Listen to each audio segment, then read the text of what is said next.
Welcome back to the Pre-Vetted podcast, where we spotlight extraordinary people and remarkable talent reshaping our world.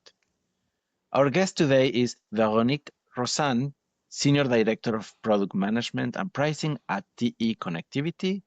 Veronique leads the global strategy of TE's broad sensor portfolio: pressure, temperature, position, force, vibration, and more, serving automotive, industrial, medical, and aerospace customers around the world. Hello, Veronique. How are you doing today? Hello, I'm very well. How are you, Federico? I am doing great. Yes. Today I'm very close to you because I'm in the Bay Area. Usually I am based in Mexico, but I'm a citizen of the world. I'm everywhere. Awesome. So let's start by, I want to understand a little bit more about what is your current job as a Senior Director of Product Management and Pricing at TE. It sounds a very long name, a long role name, right? But I'm very interesting to learn a little bit more about what you're doing today. Oh yeah, absolutely. Very long name because it's has a lot of responsibilities, of course. Right. As the senior director of product management and pricing, I'm in charge of the whole sensors portfolio at T Connectivity. Again, this is a global team around the world and addressing all the different markets in the world. Again, covering all different technologies. Our main goal is really we own the P&L, product and loss, for those product lines. We identify and we define the strategy and the product roadmaps and drive all the actions to grow the revenue. At the end of the day, it's all a question of growing the revenue. Right. Right. So that's the component of pricing. So you're not only in charge of the product, but also setting the pricing, right? Yes, yes. We have a separate pricing team who is supporting the product managers. The product managers would be setting the pricing strategy, but then the pricing team is really there to help out with the tactics and implementing, executing the strategy, and also helping with everything that is more like internal systems, making sure that all our systems are in sync and make it easy for the customers to order our parts. So all the way to, of course, starting with quoting, providing the right pricing, and then following through so that the customers can order our products. Right. Right. So why do you feel that sensors are such an exciting field right now? It's a very exciting field because sensors are everywhere. You can think of everything, in a digital world, the reality is you actually have to touch, feel, hear, see, and all this is through sensing elements, right? You have the sensors, and then you get the information, and then you act on the information. And in this world, everything starts with the sensor and then gets to some data that you're going to utilize. The sensors that we actually produce and manufacture and develop in at T Connectivity can go into so many different applications. And I can give you some examples in medical Right. respiration during COVID-19. Pressure sensors and temperature sensors going into respiration machines were very critical to the functioning and the operation of those equipment. So super important, critical for the health of people. And then we can talk about sensors that go into automobiles and trucks, right? So different types of sensors, but still sensors. And then we have IoT. I mean, IoT is a big buzzword right now, and we have sensors that can support IoT and condition monitoring and are being used to monitor the condition of equipment in big factories, for example, and also signal when to go and maintain and provide diagnostic information. So all crucial application for sensors, and again, they're pretty much everywhere. Right. Right. I think that sensors are fascinating. I started, eventually my career ended up being software engineering, right? And then I went from that to CEO and running companies. But, um, but what I actually studied was industrial engineering, right? And, we would review processes and automation and manufacturing, right? It was a very interesting career, right? But I never, I studied, but I never actually, work on that, right? So so yeah. And then as a software engineer, I play a lot with automation, right? Coding to automate stuff, right? I still remember the old printers, the printers in the this when sensors were more expensive, right? So you have an end of line sensor, right? With a little switch. So then the Hmm. printer, you could move the head, and then if you move it, turn it on and whatnot, then it will go back all the way to find the end of line, right? And we could play with that because it was very easy and fun, and I was young and bored, and anyway. And then now with there is a coding algorithm that you can use to uniquely identify the position, for instance, on elevators, right? You can see the stripe of codes, right? And the sensors that can detect. So without having, needing to go up or down, you can know exactly where it is, even if the power goes out, right? So there is I think that the evolution of sensor allow us to have from a binary 0 1. Now we have sensors with more complexity, more information, and more Hmm. spectrum of data, right? Absolutely. And the application are, I mean, everywhere, and we can't really count them all, right? It's indefinite, really, in terms of everything you can do with sensors, really, really. Again, as I said earlier, it's the starting point, right? You need to start with the measurement of something, whether it's a temperature, Right. whether its position, its pressure, can be vibration. We do speed, for example, optical sensors as well. You'll need all of this and sometimes more and more combined so that you can actually make decisions or extract some information that is crucial to make a decision eventually. Right. Right. I remember that there's also, for instance, for temperature sensors, you have bimetals, right? So it's basically Hmm. you measure the temperature by measuring the variance of resistance between two metals, right? And they degrade over time. So the quality of those sensors allows you to have that sensor working for a longer and longer time, right? So you can basically trust the data that it gives you, right? Yeah, this is super important indeed to be able to trust the data and that you can go back to something that is tangible, right? Especially in those days where there's so much information everywhere and you can't really say if it's true or not. Right. Right. Yeah, I mean, I remember on those type of systems, we would have to write code to validate that the sensor was actually correct, right? Hmm. Hmm. Which, again, it's it's a solution for a problem that you wouldn't have if you have a good quality sensor, right? Correct. Yeah.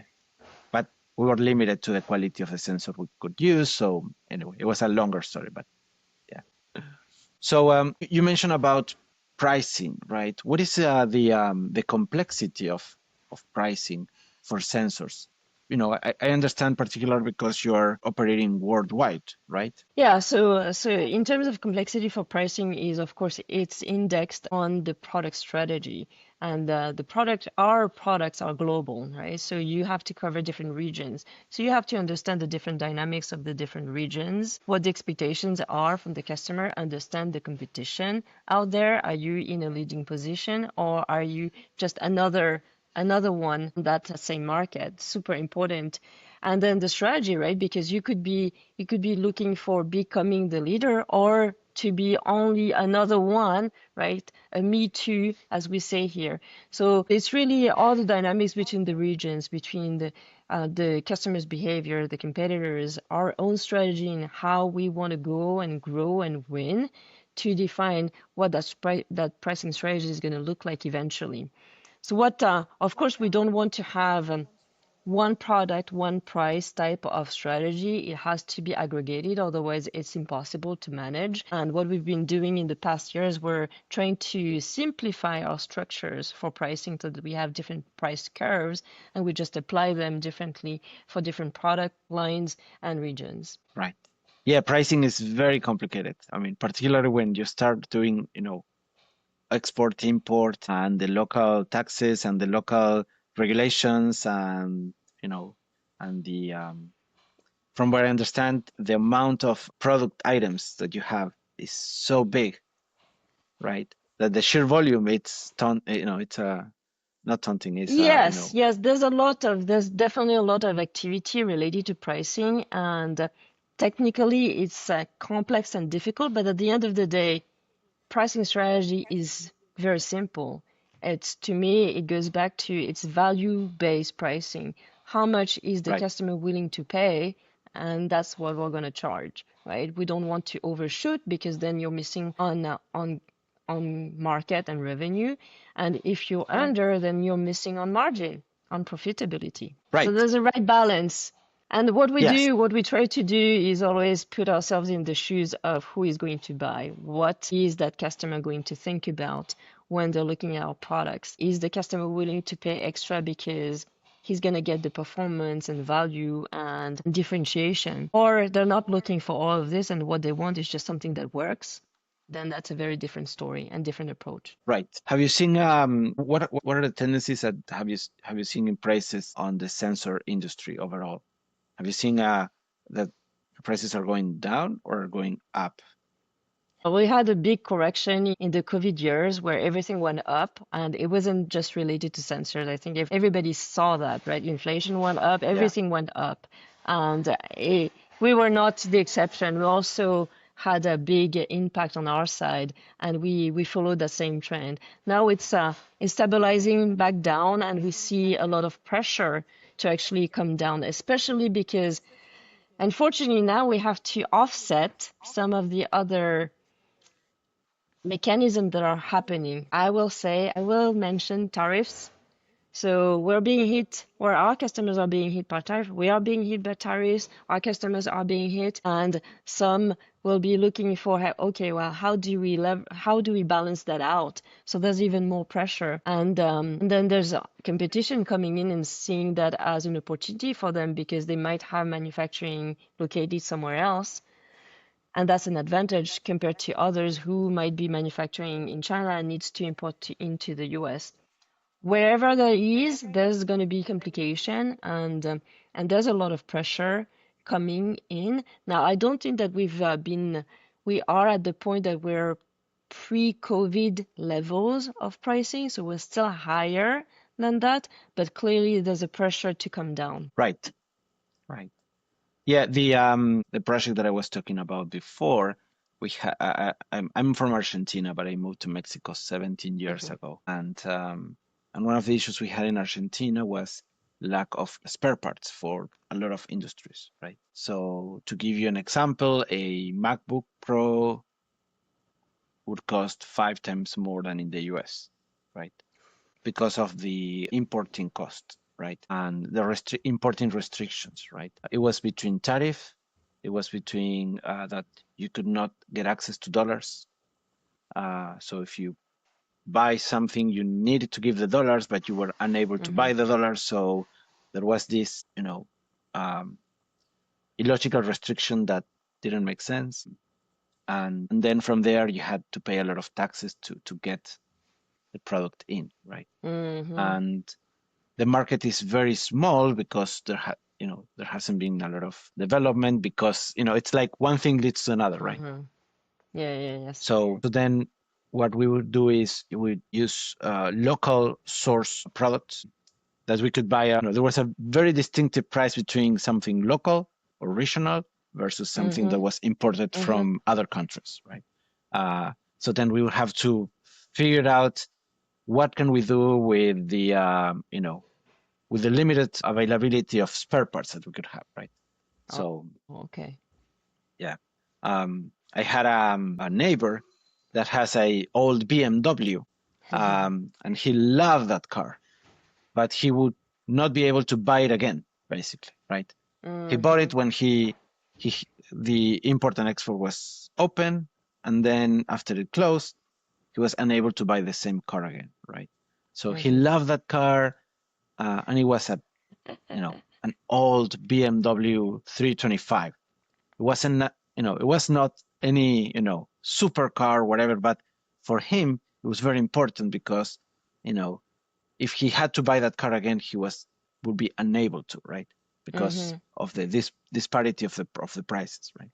So the same thing happened with, you would import a machine and then you could not get spare parts for it because, yeah. So yeah, it's very sad when that happens because there's so much we could do that then the regulations doesn't allow us to. So yeah, I hear you. Yeah, and those type of regulations. When I say the regulations, I mean tariffs, import limits, or there's so Exports. many exports. Yeah, there's so many or additional bureaucracy that is kind of designed so you're discouraged to import or export, right?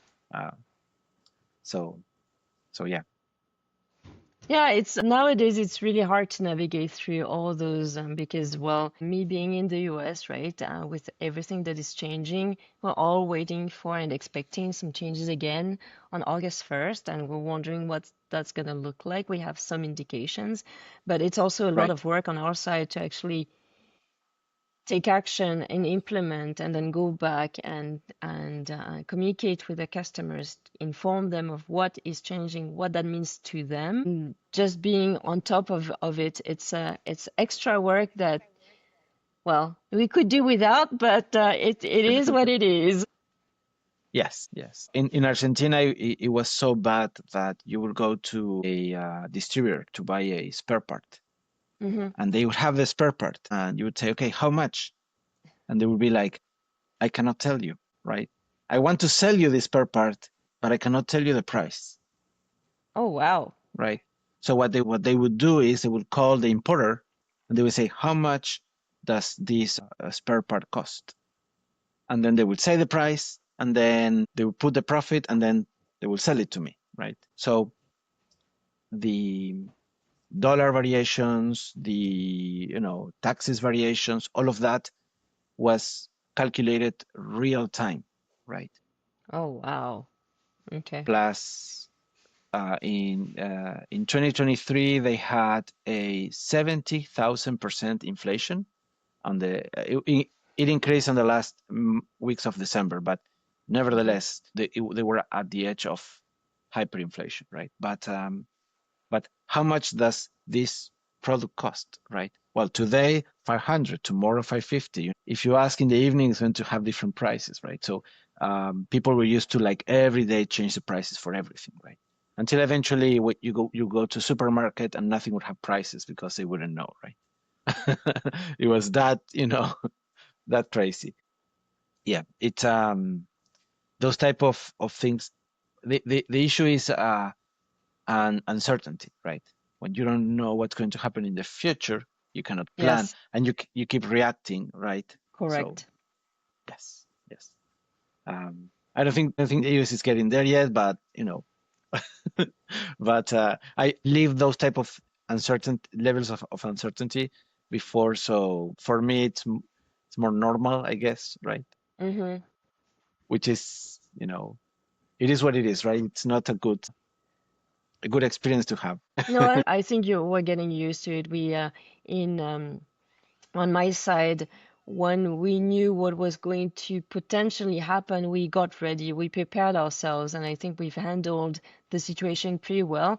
It's difficult because it's real time and you have to change and kind of struggle, but I think we're handling this pretty well and we're ready for anything that can happen. So it's extra. Again, as I said, we could do without, but if it happens, then we're ready and we'll implement as we need to. So you mentioned you work with global teams, right? Yes. Yes. How do you keep a global team focused and motivated during big changes?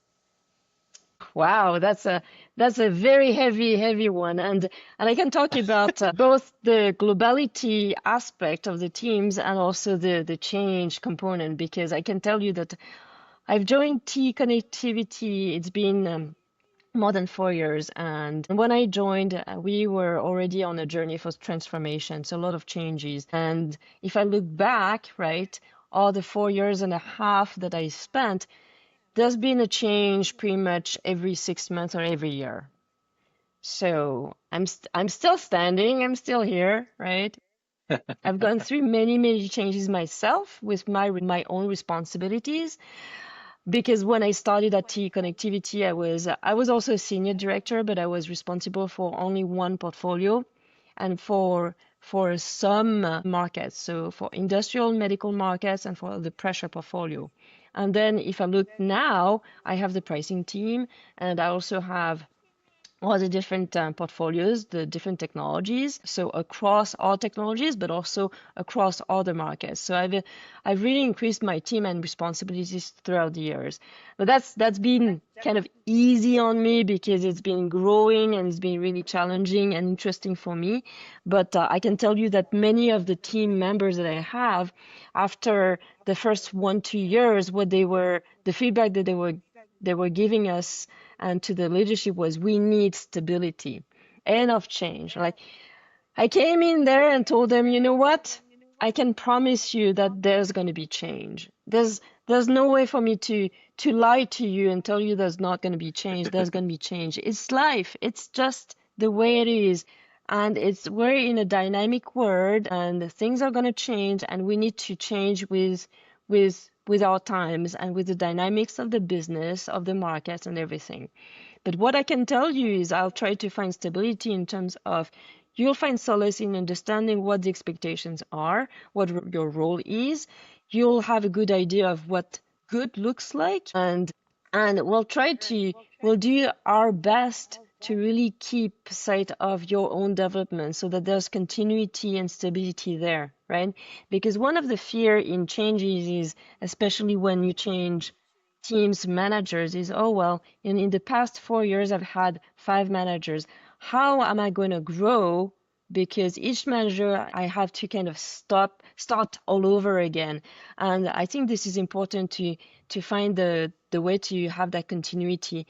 So whenever I had new people coming in my team, spend a lot of time with them, understanding, okay, where they were heading, and keep that in sight so that we don't reset the clock all the time, right? It's the worst thing for someone to say, well, I've been working with this manager to get me to the next level for 2 years, and now I have a new manager, I have to start again.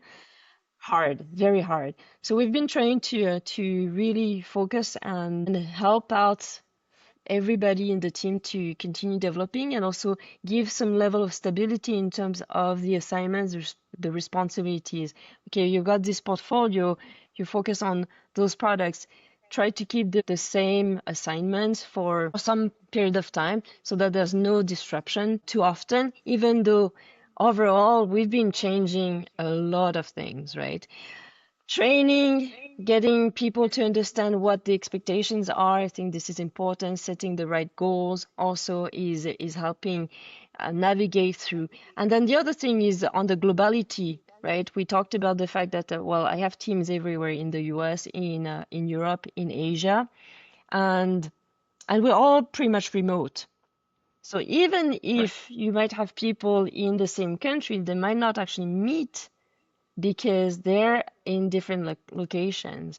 So what I implemented also a few years back was to make sure that each team would have the opportunity to get together, meet in one place, face to face, so they can really engage together as a team and take the opportunity to go visit customers, to visit sites where we have engineers, where we have operations, etc. So that creates also the dynamics around people are not just on the phone and Teams and dealing with one another. There's a real human being aspect and approach to it where we engage as a person when we're not just some name and some function or some title somewhere in the world.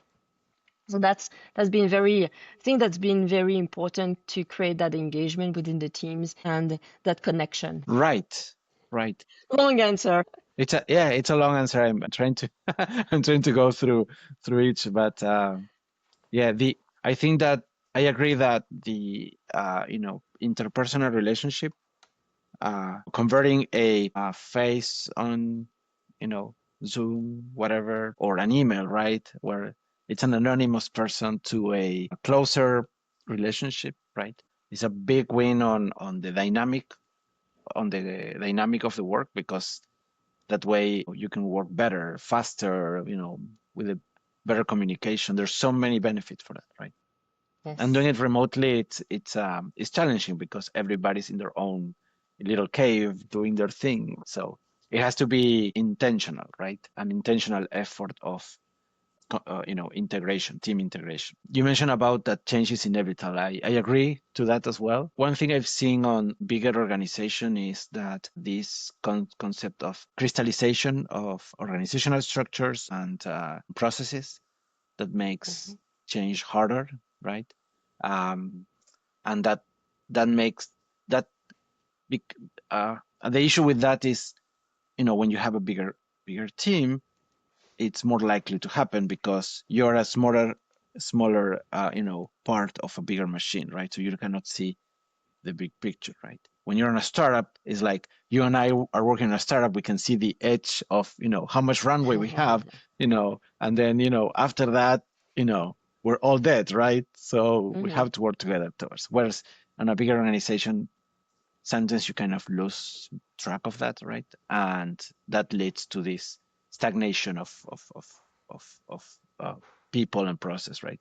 Which leads to um, that the organization loses competitivity, right? Yeah. Yeah, Personally, it took whenever me a there's while. a Oh, yes, go ahead. go Go ahead. ahead. No, what I was Oh, gonna say is anytime there's a change, the communication is like super important. It's critical to explain why the change is happening and be very genuine and authentic about the change. Sometimes we make a change for a certain reason. Let's just say it, right? It might not be the obvious reasons or whatever that is that the rationale with for each change, and being transparent about why we're doing it and or why we're not doing something else is important for not necessarily because at the end of the day you need to go through the change and we're going to make it happen. So you're on board, you're not on board. You might have people who don't agree. It's fine too, but at the end of the day, it's happening. right, right. You need the change to happen. Yes, yes. And I think that part of sharing that vision of why that change happens is the change to people and also helps to have more people on board, right? Yeah. And at one point of my, uh, I'm a bootstrap entrepreneur, so my experience is limited to what I've been doing. But at one point, I was proud that well, I haven't had to fire anybody because I was doing such a great job hiring, right? And Hmm. eventually I realized that was part true, but then I had low performers on the Hmm. team that eventually I had to run a low performance process and show them, well, this is what we expect from you. This is what you're delivering. There's this gap. We give you the opportunity to work on it, but if you're not, then we have to let you go, right? It took me a while to learn that process. It's And not an easy one, but it's necessary, right? Absolutely necessary, and I think it requires maturity and being brave to actually go through this. I know that I'm working with, I have directors in my staff and younger ones. When I say younger, don't make me wrong, younger in terms of experience, of years of experience in this role. right, And when they to deal with that kind of situation is harder for them because they haven't been there yet, and I'm trying to accompany them through the process, but they need to learn through this. But I know that in my case I've had to go through this, and at the end of the day, while you believe there might be some people who say, oh, this is you managers, this is what you do, this is so inhumane and bad and all of this. You know right, what? It's so much better to tell someone, hey, this is not working, right? So let's try to figure it out. But at the end of the day, it's also for their benefit.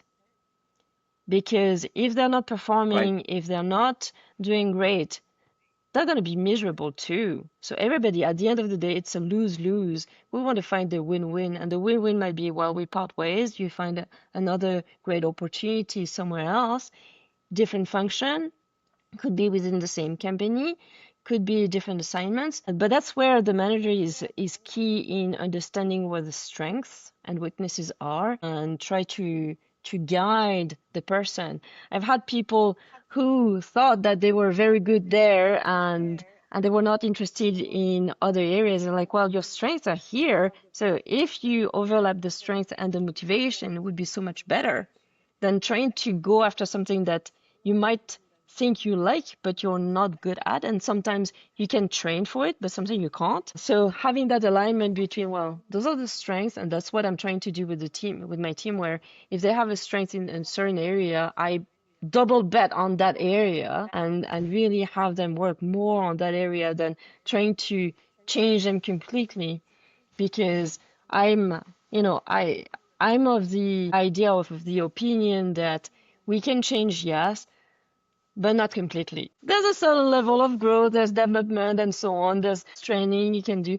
But interestingly, you're going to be who you are, and there's so much you can do to change, right? I mean, I'm talking about completely flipping people over. That I Right. don't, yeah. I'm not convinced that that can happen, and especially after a certain age or experience level. Yeah, I mean, I'm 42 now, so I'm learning that the older I get, the less, you know, open to change I am. So I completely understand what you're saying. Or at least it takes me a longer, more effort to make that change. Yeah, Yeah. as we say when we were kids, we're sponges, right? We learn and we Yes. can take everything. And in my experiences, when I moved to the US, my kids were 2.5 and 4.5, so they were very small.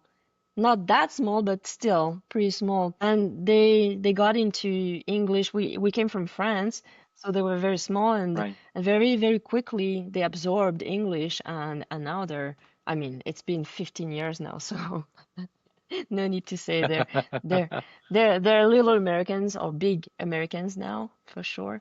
But yes, Right. it's incredible to see how kids learn very fast, and you know, as I say, it's so much easier when you're younger to learn a new language than if I start now. I actually did. I tried to learn Japanese a few years back. I'm still working on it from time to time, and it's not sticking, it's not staying. Is right. Yeah, Japanese is very different, very It's very difficult. difficult. Yes. I uh, Yeah, I didn't choose I the know easiest one, sure. I know how to count to 10 in Japanese. That's Pretty good. yeah. It's pretty good. I Don't practice ask me. karate, so we do everything is in Japanese, right? Well, the instructions are in Japanese, right? So Oh, okay. I and I coach the kids, so yeah. So I know that, right? That 10, 20 words, whatever, right? Yeah. But Interesting. other than that, I cannot speak Japanese. But Well, it's a very different language and yes, and culture. yes, Yeah. yes, absolutely. So the we were talking about changes, and finding you know, uh, performance issues on the people, right? The other thing that I find one of the things that I work with my team is, um, I mean, people talk about work-life balance. Uh, I I don't know if I believe in the work-life balance as a concept as it is. I believe that it should be more of a harmony, right? You have work to do, responsibilities. Sometimes you have to focus more on the work, but having that flexibility so you know that you can also spend time with your family, right? And spend time outside of work, right? Um, it's more of a circles of responsibility, if that makes Yeah, sense. this is an interesting topic because I think for the longest time, a lot of people have talked about, oh yeah, we need to reach that balance between life and work, and when it's not a balance anymore. It's, do I have more time for myself and less for work? I don't know how it translated into something slightly different, but I would agree that it's more about, it can't be an equal thing, and it should be thought about it this way. For me, work-life balance is, there will be times where I'm going to spend a lot of time working, and it's part of the job, it's part of the responsibilities, and I like it, and I will put in the hours and the effort because I like it. And then there Right. will be times where where I need the time for myself, for my family, and so on. And that's gonna be offset that direction. But at the end of the day, I think what's important is if you feel there were recent articles on that actually matter, and even I think Barack Obama talked about it in one article, saying, well, there's no such thing really as work-life balance. It's at the end of the day, it's your choice, and it's where you want to put time, where you are passionate about, and what you like, what's driving you. If you're in a job that doesn't interest you, of course you'll be looking for what you call work-life balance, but it's more like life than work because you're not interested in your work. And I think that's what's happened lately, where people talk about work-life balance, but I don't think that depth in, well, but what does that mean exactly? I tell my team and others that if I don't do something, I don't say I don't have time for it. I say I don't take the time for it because it's a choice. You spend your time where you want.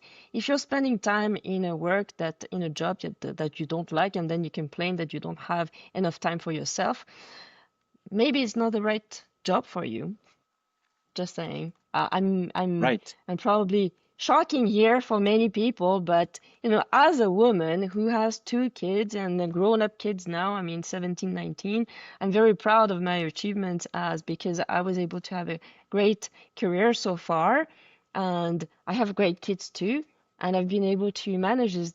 Did I do it by myself? No, of course not, right? It's a teamwork. I have a great husband who's been supportive, and he's been there, and it's worked because he didn't have to travel as much as I did. He was there for them, Right. and he liked it. I put probably more work, more hours on my side at work. I'm a little bit of a workaholic, and for me, it's important. So that's my work-life balance. Having time with my family, but also spending a lot of time at work because I like. Yes, yes, I agree. I mean and I think you describe it perfectly when you say it's a choice, right? And that's what I was trying to say of, the original concept of work-life balance kind of doesn't work because if it's a choice, then it's not balance, right? Because balance means 50-50 exactly, and it's not like that, right? So when you analyze highly successful people, all of them, the top 1% of successful people, all of them work more than 12 hours a day, right? They work really, really hard, right? And they prioritize on their life work over other activities, right? So does that mean that it's wrong? No, it's a choice, right? We choose to do that, right? So we choose to work harder, right? And then we can choose to work a little bit less harder if we want to spend more time with the family, right?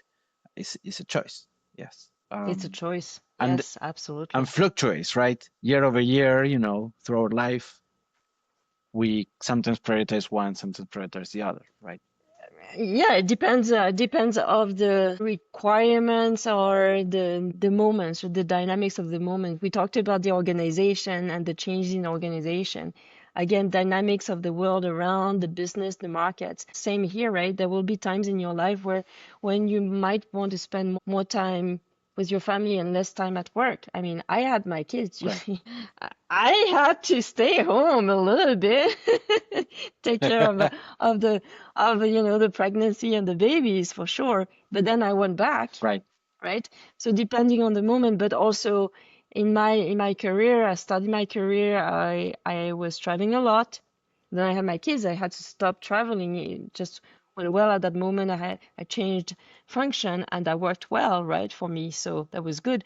But there will be times when you'll have to put one in front and the other maybe in the background a little bit more, and vice versa. But at the end of the day, it's a choice. I chose to have children. I could have said, well, no children and work only.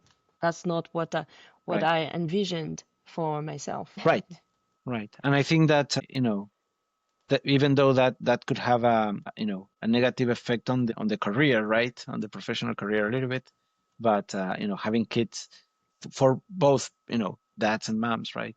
That's effect. But as you said, moms, you know, they have to carry the baby for 9 months, and then they have to stay at home, feeding the baby, right? So it's more than a year ish, a year, 2 years, right?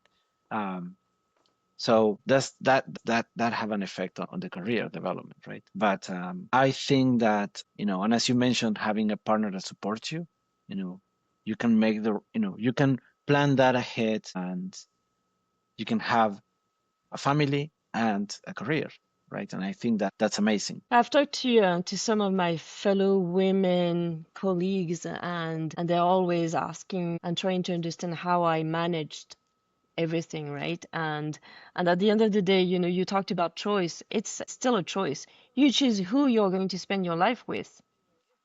If that person is not Right. going to be supporting you in your career, if this is important for you, maybe think about, finding someone else. Sorry to say, but that's the reality. So that's part of the choice. Is at the end of the day, we are in control of our own destiny. I'm very, very strong on this. You're in control, you decide, you're in power. You are Right. empowered to lead the life you want to, right? So at the end of the day, as you said, it's a goes way beyond than just choosing whether or not you're gonna wear white socks or black socks or whatever. It's a whole life strategy. Yes, yes. I think that this, now younger generations are having less and less kids, right? And I understand that there is a personal choice. There is finding the right partner, right? That's another challenge, right? But I think that I have one son, and I'm traveling, and my wife stays at home taking care of our son, right? Um, so, but sometimes she travels, so I stay at home with my son, right? But mostly I travel, right? So it's a little bit unfair for her on that regards. But anyways, we try to be supported as much as supported as each other as possible, right? But I think that having a family leads to a happier life, further down the road, right? It's we know when we retire, when we can become grandparents, grandmothers, right? I think that's a much more fulfilling life than just only focusing on work and work. Right. I can't disagree because that's how, I've been governing my own existence in life. So yes, I agree. Right. Right. Yeah. Yeah. Yeah. I think that you're making excellent choices in that regard. Yeah. um, So far it's been working well. yes. Yes. It, it's not easy because there's always situations and things that happening, but I think that at the end of the day, uh, things work out. So yeah. What advice would you give to younger females that are aspiring to become directors or have a more senior executive role? What advice would you give them? Yeah.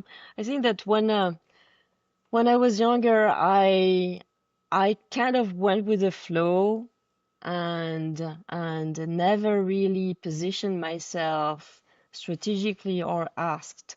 And you don't ask, you don't get.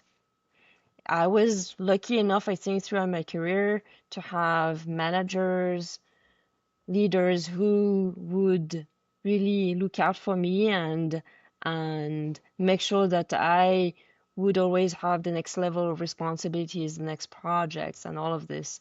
So I'm blessed with that. But I'm thinking I could have asked. I could have said, hey, I need some more. And I think at some point I did that, right? But in my early careers, it was more, okay, this is happening. Okay, great. Oh, yeah, I'm sure. Come on, right? It's fine at the beginning, but at some point you need to really take control and be again, you are in control of your destiny. And if you're not taking action, you own your own development. But you need to share what your expectations and what you have for yourself with the influential people in your life at work who are going to take you to that next level. So that's important. So, really speak out, figure it out first, right? I think that's the first thing. You need to understand exactly what you really want, and sometimes it's the hardest part of it. But once you know Right. exactly, then don't keep it for yourself, right? Because people don't have a crystal ball. Communicate, talk about it, talk about it openly with people around you. Find those people who will be actually able to support you in your journey. Speak up. Yes. Yes, I agree. One thing we've noticed when we did this study internally, where we noticed Hmm. that female employees would apply to a job when they fulfill 100% of the job description, right? Yep. And then male, potential employees who do it when they have like 60s, 50s, 70. So we try to change the wording of the job descriptions to Hmm. invite more women, right? But that worked a little bit. But we realize what you're saying, that that they would not speak up and say, "Hey, I know this, I don't know this, but I can learn it," right? So we started a community called IT Girls, where we motivate female engineers into the tech industry, sharing the experience of senior engineers, where they say, well, I did this, I did this, this is how I got to become a senior designer or software Hmm. engineer or whatever, right? So they share their experiences, and that has been the way that we've been able to contribute to the community, to encourage women to apply to jobs, study more, to become better candidates for different jobs, right? So it's pretty much aligned to what you described. Yeah, this is great initiative. We need a little push sometimes. Yes, yes. This is amazing. I thank you very much for having you. We're running out of time. I don't want to overstay the allocated time, but I think it's very insightful to hear about your experience. I'm hoping that your sharing your story would encourage other women to step up and speak up. Well, I hope so. And thank you for the opportunity. Really appreciated that hour with you. And I hope that indeed this is going to be inspiring for others. This is possible. You can have a very nice family and still being very, very busy at work and traveling all over the world and having global teams everywhere. It's possible. So here you go. Just have to It make it is possible. happen. Yes. Yes. Yes. Thank you very much, Veronique. Thank you.